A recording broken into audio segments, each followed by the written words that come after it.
Bonjour à tous, chers amis, pour ce nouveau partage de l'Évangile. Le thème d'aujourd'hui, c'est les œuvres préparées d'avance. Alors, nous trouvons ça dans l'épître de Paul aux Éphésiens, dans le Nouveau Testament, donc chapitre 2, versets 8 à 10, où Paul nous dit, car c'est par la grâce que vous êtes sauvés, par le moyen de la foi. Et cela ne vient pas de vous, c'est le don de Dieu. Ce n'est point par les œuvres afin que personne ne se glorifie, car nous sommes son ouvrage, ayant été créés en Jésus-Christ pour de bonnes œuvres que Dieu a préparées d'avance afin que nous les pratiquions. Alors, donc, c'est par la grâce que nous sommes sauvés, c'est ce que nous venons de lire. De quoi devons-nous être sauvés? Eh bien, nous sommes sauvés, comme le dit la parole de Dieu, du péché et de ses conséquences éternelles. En Matthieu 1, 20, verset 20, comme il y pensait, voici un ange du Seigneur qui apparut à Joseph et qui dit, Joseph, fils de David, ne crains pas de prendre avec toi Marie, ta femme, car l'enfant qu'elle a conçu vient du Saint-Esprit. Elle enfantera un fils et tu lui donneras le nom de Jésus. C'est lui qui sauvera son peuple de ses péchés. Donc Jésus est venu nous sauver de nos péchés. Et Romains 6, 23 nous dit, car le salaire du péché, c'est la mort, mais le don gratuit de Dieu, c'est la vie éternelle en Jésus-Christ, notre Seigneur. Jésus est mort sur la croix pour recevoir le châtiment que nous méritons tous à cause de nos péchés. Et en croyant en lui, eh bien, nous sommes sauvés maintenant de la perdition éternelle et nous obtenons donc la vie éternelle. Alors, comment sommes-nous sauvés de quelle façon? Eh bien, d'après le texte que nous venons de lire, Éphésiens 2, nous sommes sauvés par la grâce de Dieu. Donc, la grâce, c'est un don immérité, hein. Et nous sommes sauvés aussi par la foi en Jésus, hein, qui est aussi un don. La foi est un don de Dieu, un don immérité de Dieu. Alors vous me direz, mais à qui Dieu accorde-t-il sa grâce? Alors il y a quand même des critères, hein. Il est dit que Dieu cède aux humbles et résiste aux orgueilleux, hein. Ce que nous dit Pierre, première épître de Pierre, chapitre 5, verset 5, de même, vous qui êtes jeunes, soyez soumis aux anciens, et tous dans vos rapports mutuels revêtez-vous d'humilité, car Dieu résiste aux orgueilleux, mais fait grâce aux humbles. Hein, vous connaissez tous la parabole du pharisien et du publicain. Donc, pharisien, c'était un religieux qui vient dans le temple pour prier et qui dit à Dieu, ben, je te remercie que je ne suis pas comme le reste des hommes ou comme ce publicain qui est caché derrière la colonne. Moi, je prie tous les jours, je jeûne, voilà, je donne aux pauvres, enfin, etc. Donc, il est allé tout ce qu'il faisait pour Dieu. Par contre, le publicain, donc c'était un collecteur d'impôts, il était caché derrière la colonne, il n'osait pas se montrer à Dieu, il dit pardonne-moi, je suis un pécheur, je mérite rien du tout, etc. Et il s'humiliait profondément devant Dieu. Et Jésus nous dit, en fin de compte, lequel des deux Dieu a exaucé? Eh bien, Dieu a exaucé le publicain, pas le pharisien. Dieu cède aux humbles, mais résiste aux orgueilleux. Alors, comment est-ce que Dieu nous accorde la foi? Donc, nous l'avons déjà vu, hein. La foi en Jésus s'obtient par une révélation de Dieu le Père. Voilà. Et donc, c'est un don de Dieu.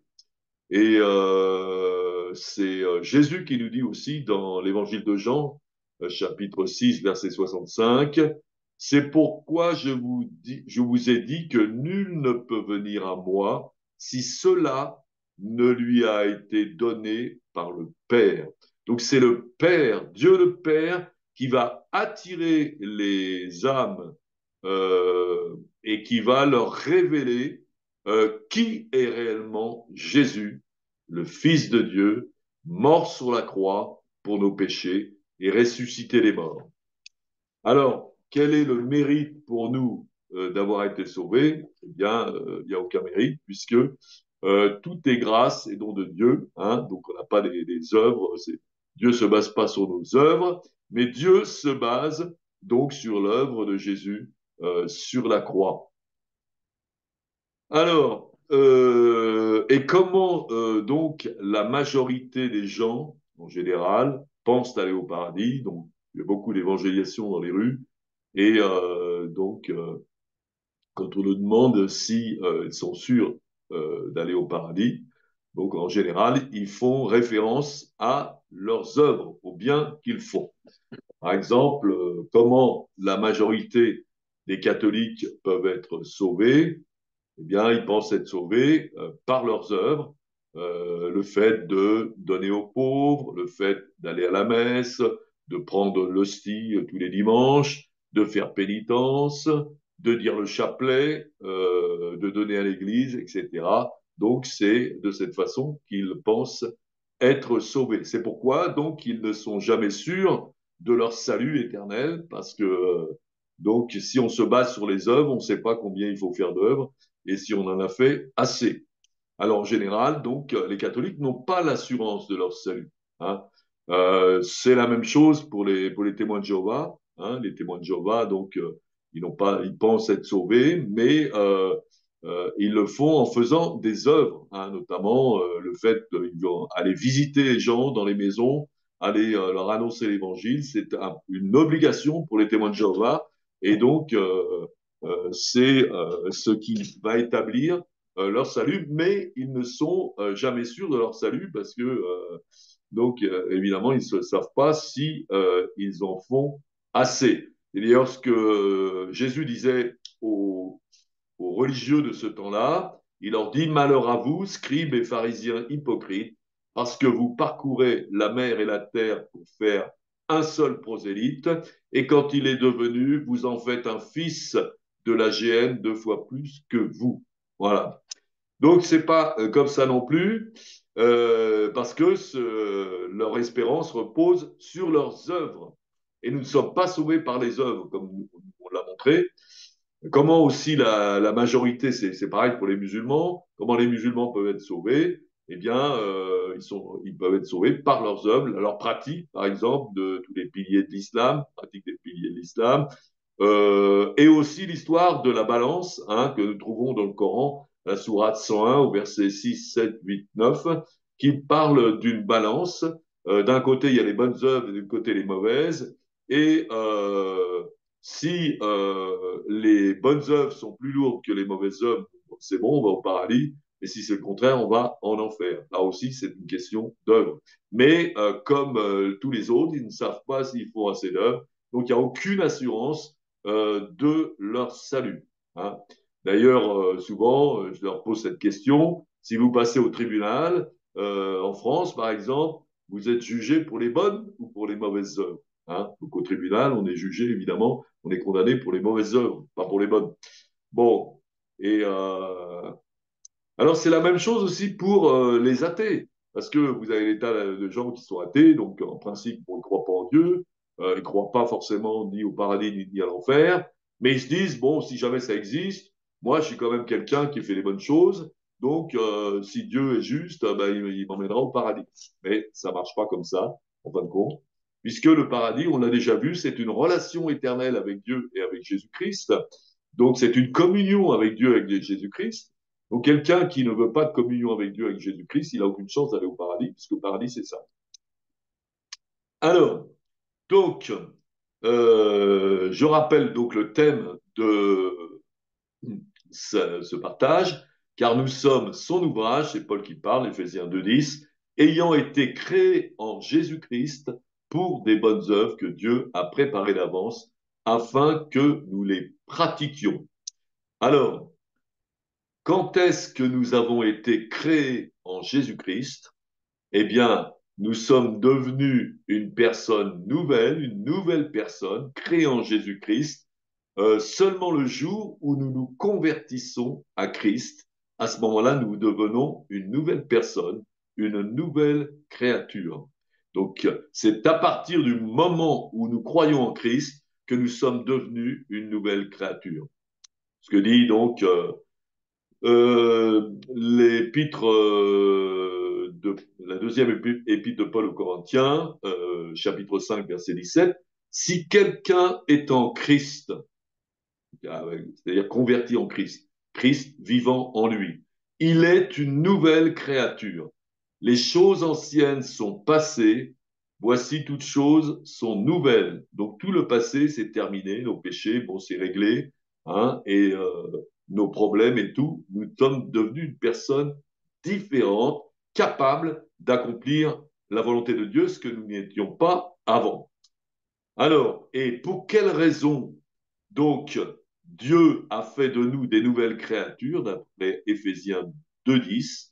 Eh bien, c'est ce qu'on vient de lire, pour de bonnes œuvres, hein, dire qu'on est sauvé, bien sûr, mais après, ça continue avec des œuvres, pour de bonnes œuvres que Dieu a préparées d'avance afin que nous les pratiquions. Mais ce n'est pas nous qui choisissons les œuvres à faire pour Dieu, c'est Dieu qui va nous inspirer les œuvres que nous devons faire. Donc, c'est ça qui est important. Alors, quel est le meilleur modèle pour nous, les chrétiens convertis à Christ, des bonnes œuvres à faire pour faire la volonté de Dieu? Évidemment, le meilleur modèle, c'est Jésus lui-même. Et quelle sorte d'œuvre Jésus a faite sur la terre? Eh bien, il suffit de lire les évangiles, les 4 évangiles. Il a annoncé l'évangile, la bonne nouvelle du salut, du pardon des péchés, etc. Il a enseigné la parole de Dieu, il a guéri les malades, il a chassé les démons et il a aussi fait des disciples. Donc, les œuvres que Dieu a préparées d'avance, eh bien, c'est ce type d'œuvre, d'annoncer l'évangile, d'enseigner aussi, de faire des disciples, guérir les malades, chasser les démons, etc. Et on voit que la première œuvre que Dieu a préparée pour lui, eh bien, c'est quand Jésus va se faire baptiser dans l'eau par Jean-Baptiste et il reçoit le Saint-Esprit. Et le Saint-Esprit, à ce moment-là, le conduit dans des œuvres. Et la première œuvre dans laquelle il conduit Jésus, c'est d'aller dans le désert pour se faire tenter 40 jours par le diable. C'est pas Jésus qui l'a décidé, c'est pas qu'il l'a pensé, mais il suit simplement le Saint-Esprit, hein. Donc c'est ce que on peut lire dans Marc chapitre 1, à partir du verset 9. En ce temps-là, Jésus vint de Nazareth en Galilée et il fut baptisé par Jean dans le Jourdain. Au moment où il sortit de l'eau, il vit les cieux s'ouvrir et l'Esprit descendre sur lui comme une colombe. Et une voix se fit entendre les cieux, entendre ces paroles. Tu es mon fils bien-aimé, en toi j'ai mis toute mon affection. Aussitôt, l'Esprit poussa Jésus dans le désert, où il passa 40 jours tenté par Satan. Il était avec les bêtes sauvages et les anges le servaient. Alors, comment Jésus recevait toutes les œuvres que Dieu avait préparées pour lui? Jésus, c'est notre modèle, hein. De la même façon que Jésus a fait les œuvres préparées d'avance par son Père, nous aussi, nous sommes tenus de faire les œuvres préparées, hein. Jésus nous montre le chemin. Il est le chemin d'ailleurs. Donc, comment Jésus faisait pour recevoir ces œuvres préparées d'avance? Eh bien, il recherchait dans la prière la communion avec son Père. Et par le Saint-Esprit, son Père lui montrait tout ce qu'il devait dire ou tout ce qu'il devait faire. Pas moi qui le dis, hein, c'est écrit dans la parole de Dieu, c'est Jésus qui le dit lui-même, Jean 12, 49, car je n'ai point parlé de moi-même, mais le Père qui m'a envoyé m'a prescrit tout ce que je dois dire et annoncer. Voilà. Et un peu plus loin, donc Jean 14, 10, ne crois-tu pas que je suis dans le Père et que le Père est en moi, les paroles que je vous dis, je ne les dis pas de moi-même, et le Père qui demeure en moi, c'est lui qui fait les œuvres. Donc c'est lui qui, à la fois, fournit les paroles à Jésus, inspire les paroles de Jésus, et lui montre aussi les œuvres qu'il doit faire. Alors, on va lire un autre passage maintenant dans la deuxième épître aux Corinthiens, à partir du au chapitre 5, à partir du verset 17, 17 à 20. Si quelqu'un est en Christ, comme nous l'avons dit tout à l'heure, il est une nouvelle créature. Les choses anciennes sont passées, voici toutes choses sont devenues nouvelles, et tout cela vient de Dieu qui nous a réconciliés avec lui par Christ et qui nous a donné le ministère de la réconciliation. Car Dieu était en Christ, réconciliant le monde avec lui-même et n'imputant point aux hommes leurs offenses, et il a mis en nous la parole de la réconciliation. Nous faisons donc fonction d'ambassadeurs pour Christ, comme si Dieu exhortait par nous. Nous vous en supplions au nom de Christ, soyez réconciliés avec Dieu. Voilà, donc, Jésus est venu nous réconcilier avec Dieu. Alors Dieu, pourquoi Dieu était fâché avec nous? Ben, Dieu était fâché avec nous à cause de nos péchés. Hein. Il est dit que celui qui fait le pécheur, il est sous la colère de Dieu. Hein. Que Dieu n'aime pas le pécheur. Mais il n'aime pas le péché, pardon. Mais il aime le pécheur puisqu'il est venu pour le sauver. Et il veut que le pécheur se repente. Il n'est pas pour la mort du pécheur, mais pour la conversion du pécheur. Alors, donc, quand nous croyons en Christ, nous devenons une personne nouvelle, nous naissons de nouveau, nous devenons des nouvelles créatures. Alors, il y a plusieurs bénéfices à le fait d'être devenu une nouvelle créature. Les choses anciennes sont passées, donc Dieu a pardonné nos péchés, il a effacé notre péché, il a détruit aussi le pécheur que nous étions. Hein, c'est Paul qui le dit, j'ai été crucifié, crucifié en Christ. Ce n'est plus moi qui vis, c'est Christ qui vit en moi. Donc nous sommes devenus véritablement une nouvelle créature. Nous ne sommes plus l'homme pécheur que nous étions avant, mais par la mort de Jésus, eh bien, nous avons été délivrés et nous sommes une nouvelle personne. Donc nous sommes aussi réconciliés avec Dieu par Christ. Nous ne sommes plus sous la colère de Dieu. Nous sommes aussi, je dirais, réconciliés avec les autres. Voilà. Et en bénéfice, Dieu nous a donné le ministère de la réconciliation. Voilà. Nous qui avons été réconciliés avec Dieu, nous recevons ce ministère, donc qui correspond à des œuvres préparées d'avance que nous devons faire, le ministère de la réconciliation. Nous faisons des œuvres pour que les hommes puissent être réconciliés avec Dieu et réconciliés aussi entre eux. Donc, quelle est donc la nature des œuvres que Dieu attend de nous, ces œuvres préparées d'avance? C'est de réconcilier les gens avec Dieu. Autrement dit, annoncer l'évangile. Alors, comment, d'après ce texte, allons-nous pouvoir réconcilier les gens avec Dieu?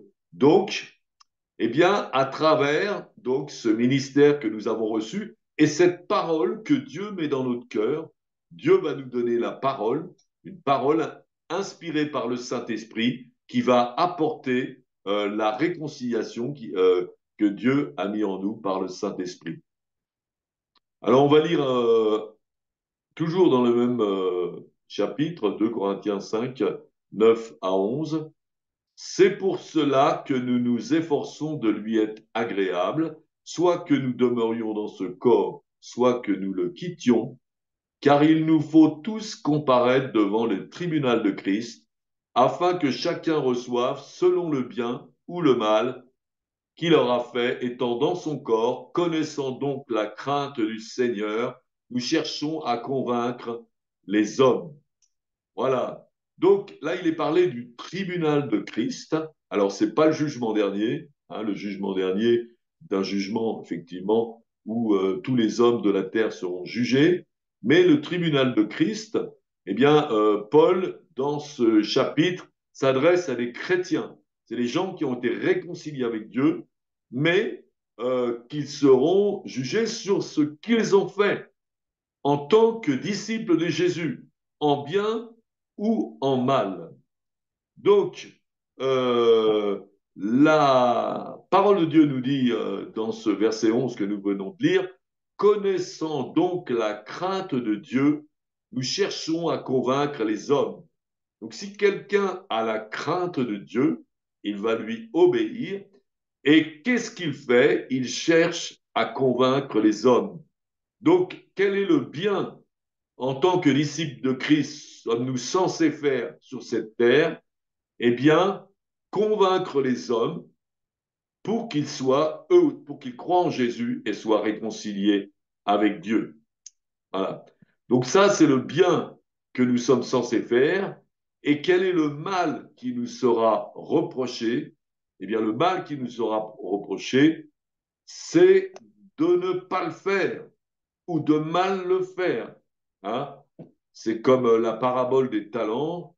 Vous connaissez peut-être cette parabole où il y en a un qui reçoit 10 talents, l'autre 5 talents et l'autre un seul talent. Celui qui avait 10 talents les fait prospérer, il en gagne 10 autres. Celui qui avait 5 talents les fait prospérer, il en gagne 5 autres. Et celui qui n'avait qu'un, eh bien, il fait rien du tout, il le cache. Et quand son maître revient, eh bien, il n'a rien du tout. Hein, c'est ce qu'on peut lire dans Matthieu 25, chapitre 25, versets 26 à 30. Son maître lui répondit à celui qui avait caché son talent, serviteur méchant et paresseux. Tu savais que je moissonne où je n'ai pas semé, que j'amasse où je n'ai pas vanné. Il te fallait donc remettre mon argent au banquier, et à mon retour, j'aurais retiré ce qui est à moi avec un intérêt. Ôtez donc le talent et donnez-le à celui qui a les 10 talents. Car on donnera à celui qui a, il sera dans l'abondance, mais à celui qui n'a pas, on ôtera même ce qu'il a. Et le serviteur inutile, jetez-le dans les ténèbres du dehors, où il y aura des pleurs et des grincements de dents. Donc, voilà. Donc, quelqu'un pouvait être disciple de Jésus, avoir reçu ce talent, mais s'il ne fait pas prospérer son talent, son salut ne lui servira à rien et il sera, en fin de compte, éliminé. Comme nous dit aussi l'évangile de Matthieu 7, 21, ceux qui me disent Seigneur, Seigneur n'entreront pas tous dans le royaume des cieux, mais celui-là seul qui fait la volonté de mon Père qui est dans les cieux. Voilà. Donc on n'est pas sauvé en faisant des œuvres pour Dieu, mais on ne sera pas sauvé si on ne fait pas les œuvres que Dieu nous montre. Donc ça, c'est important. Hein. D'ailleurs, l'apôtre Paul avait compris ça dès le début. Quand Jésus lui est apparu sur le chemin de Damas, la première question que Jésus a posée, que Paul, pardon, a posée à Jésus, c'est que veux-tu que je fasse? Il avait tout compris dès l'instant. Voilà. Alors, comment nous pouvons-nous discerner la volonté de Dieu et les œuvres préparées d'avance?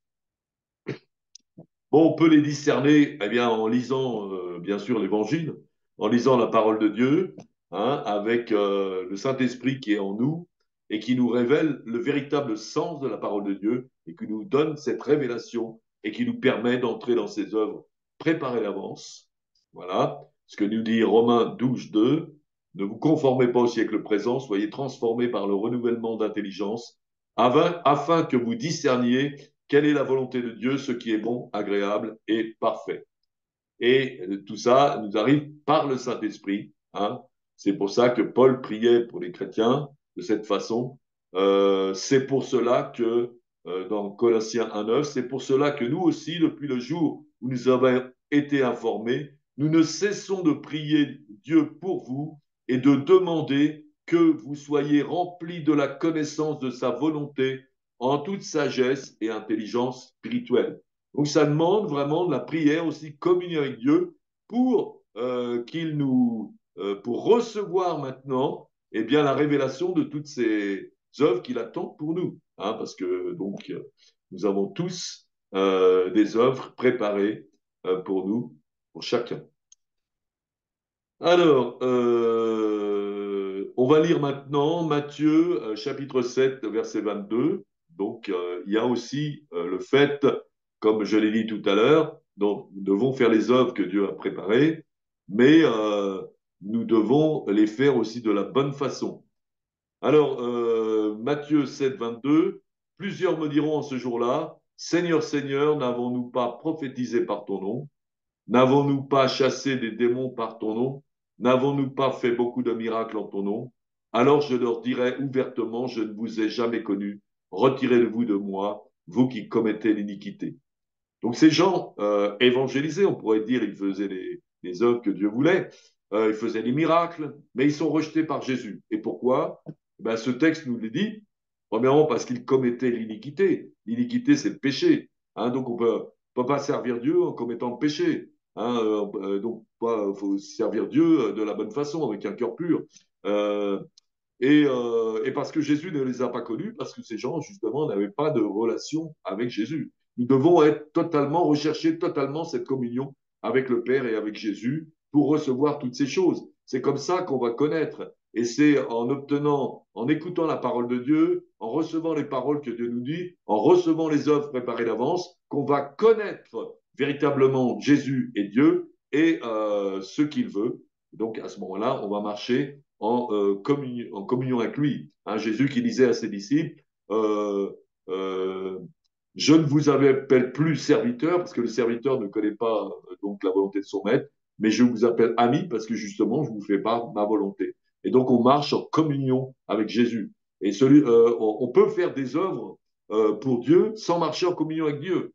Mais là, on est à côté de la plaque et ça n'a aucune valeur. On ne peut pas faire les œuvres sans être connecté à Jésus, toujours donc en pleine communion avec Dieu et en marchant avec un cœur pur et un esprit bien disposé. Alors on va lire un autre passage, c'est dans l'Épître aux Philippiens, chapitre 1, à partir du verset 12 à 18. Alors, je veux que vous le sachiez, frères, que ce qui m'est arrivé, alors, donc c'est Paul qui parle, et Paul est en prison hein, à cause de l'évangile. Alors il dit, je veux que vous sachiez, frères, que ce qui m'est arrivé a plutôt contribué au progrès de l'évangile. En effet, dans tout le prétoire et partout ailleurs, nul n'ignore que c'est pour Christ que je suis dans les liens, et la plupart des frères dans le Seigneur, encouragés par mes liens, ont plus d'assurance pour annoncer sans crainte la parole. Quelques-uns, il est vrai, prêchent Christ par envie et par esprit de dispute, mais d'autres le prêchent avec des dispositions bienveillantes. Ceux-ci agissent par amour, sachant que je suis établi pour la défense de l'Évangile, tandis que ceux-là, animés d'un esprit de dispute, annoncent Christ par des motifs qui ne sont pas purs, avec la pensée de me susciter quelques tribulations dans mes liens. Qu'importe, de toute manière que ce soit pour l'apparence ou que ce soit sincèrement, Christ n'est pas moins annoncé et je m'en réjouis. Je m'en réjouirai encore. Voilà. Alors déjà, quelque chose d'un peu étonnant, c'est que, comme on vient de le lire, donc Paul est enfermé en prison. Hein, on l'a arrêté bah, à cause du fait qu'il annonce l'évangile, donc ça ne plaisait pas à pas mal de monde. Donc il est enfermé en prison. Donc il annonce l'évangile et puis résultat des courses, il est enfermé en prison. Donc on pourrait dire que ça peut refroidir beaucoup de personnes. Les gens disent ah bah oui tiens Paul voilà bah, il est courageux mais ça lui est bon maintenant il est en prison. Voilà. Donc ça, on pourrait se dire que les gens maintenant ils sont beaucoup plus timides pour annoncer l'évangile. En fin de compte, hein, c'est le contraire qui se passe. Hein, que les gens sont encouragés par le fait que Paul est en prison pour l'évangile et ils y vont.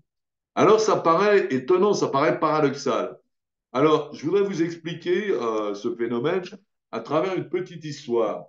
Eh bien, moi, je me souviens que quand on était jeune, on avait été donc au bord d'une grande rivière et pour se baigner avec des amis, des cousins, tout ça. Et on était tous en train de se baigner donc dans la rivière, on était sur la plage et tout. Et puis il y avait à cet endroit-là un pont assez élevé. Et puis quand on était sur la plage, on voit qu'il y avait deux ou trois jeunes qui étaient montés sur le pont. Et puis à un moment donné, eh bien sur le pont qui était assez haut, eh bien ils sautent dans l'eau.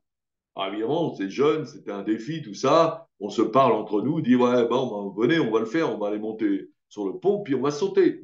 Et puis on arrive là-haut, et à ce moment-là, donc, on n'était plus aussi motivé parce que le pont était haut, l'eau était basse, Donc, on savait plus trop quoi faire. On était là, on restait un peu paralysé par la peur et on avait tous les gens de la plage qui nous regardaient. Donc, on était, ils ne pouvaient pas se défiler.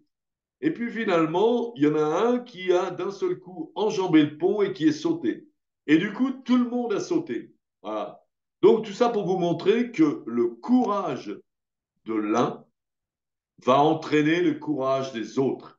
C'est pour ça que Paul, le courage de Paul, qui n'a pas eu peur même d'être emprisonné pour l'évangile, eh bien, les gens euh, ont été beaucoup plus entraînés et sont tous sortis maintenant pour annoncer l'évangile. Hein, on racontait ça aussi, que dans les premiers chrétiens qui étaient jetés dans l'arène à cause de leur foi, qui étaient jetés dans les lions, et il y en avait certains qui avaient eu peur et qui avaient renoncé à leur foi. Et quand ils ont vu ça, quand ils ont vu tout ce courage de certains qui n'hésitaient pas à aller dans l'arène et se laisser manger par les lions, ben d'autres les ont rejoints aussi dans les arènes. Voilà.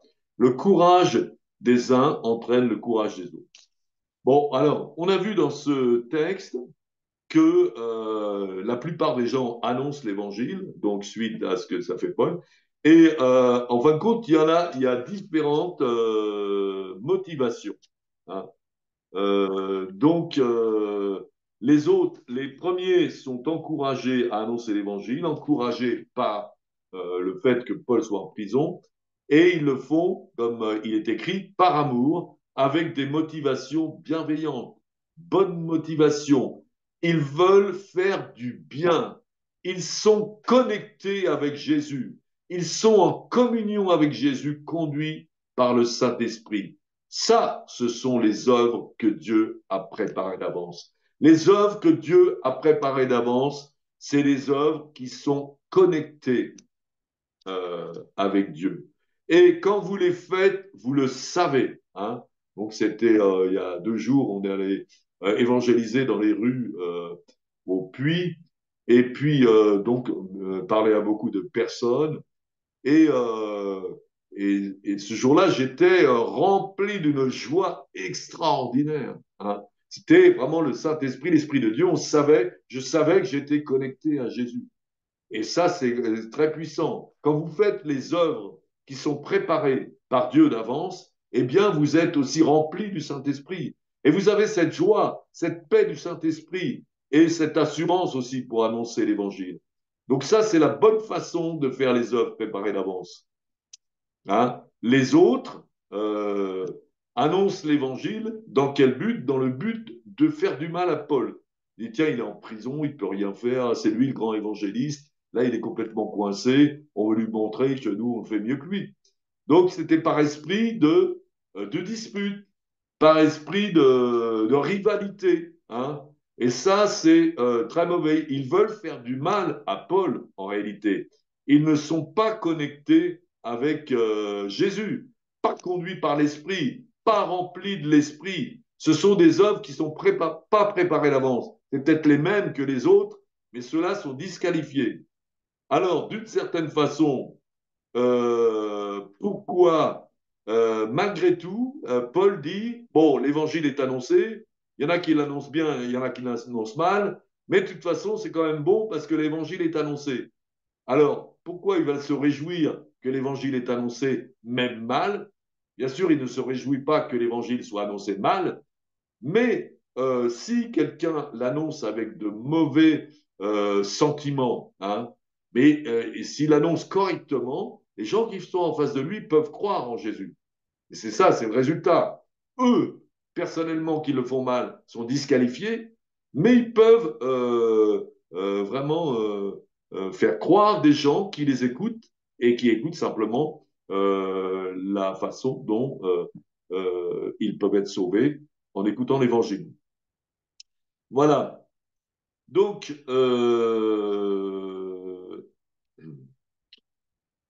donc on va terminer là. Donc, c'est ce que, bon, on reprend ce qui avait été dit tout à l'heure, Matthieu 7, 22. Plusieurs me diront ce jour-là, Seigneur, Seigneur, n'avons-nous pas prophétisé en ton nom? N'avons-nous pas chassé les démons par ton nom? N'avons-nous pas fait beaucoup de miracles en ton nom? Donc, c'est pas le fait d'évangéliser qui va être, comment dirais-je, qui va plaire à Dieu, c'est le fait de le faire connecté avec Jésus, connecté avec Dieu de tout son cœur, avec un cœur pur et un esprit bien disposé.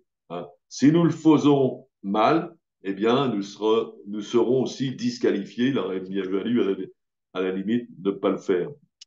Voilà. Eh bien, que le Seigneur vous bénisse et que le Seigneur vous remplisse de son esprit et vous conduise toujours dans les œuvres préparées d'avance, hein, dans la sanctification. Voilà, toujours en communion avec Dieu, hein, en chassant toutes les mauvaises dispositions, en renonçant maintenant à la rancune, en pardonnant et en étant rempli d'amour pour Dieu, pour Jésus et pour les gens que nous allons rencontrer, à qui nous allons annoncer l'évangile. Que le Seigneur vous bénisse. Merci de m'avoir écouté et à bientôt.